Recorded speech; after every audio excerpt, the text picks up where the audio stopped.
In my mind, there are two types of instruments.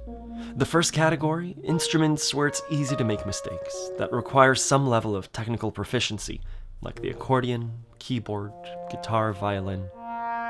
And there's the second group of instruments, where everything you touch is musical. I love both types of instruments for different reasons.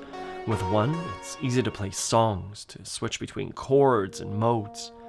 But this other kind of instrument, it's special because it omits the technical, and it leaves nothing but our bodies and rhythm and feeling. Last weekend, I picked up this new instrument.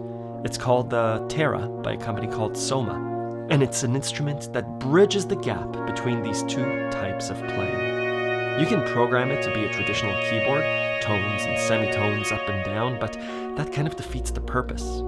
Instead, these keys are programmed like a xylophone.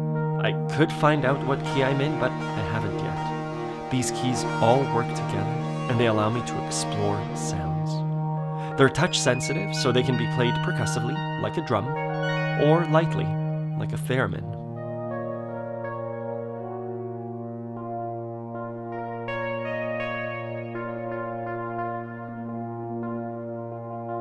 I've been in love with this instrument. It's diminished that technical side of my brain that thinks about intervals and majors and minors and sharps and flats. And it's replaced it with touch, with volume, with silence, and expression. And instead of being led solely by my brain, this instrument is led by my breath.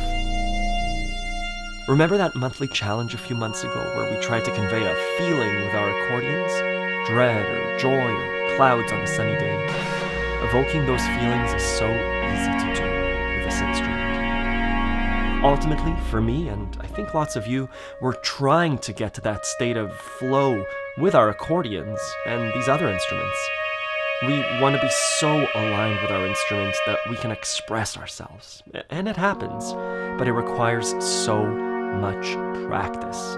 So much so that we hopefully forget about the notes and scales and intervals, and we can just play like we do with these other instruments. This Soma Terra is lovely for that reason, for removing that technical barrier from music making, so much so that even non-musicians can make music. It's expensive, for sure prohibitively so for lots of people, but I consider it part of my self-care routine, like a meditation app, a walk outside, any practice that gets me closer to my body. That's it. Over on the Accordion Love forums, we do monthly challenges that try and combine these two types of learning. We've done similar exercises with our accordions, where we concentrate on no wrong notes or expression or feeling. These challenges are open to Accordion Love students, but feel free to give them a try yourself. There's also a 7-day trial, so you can see if you like the way I teach for an entire week for free. See you over there.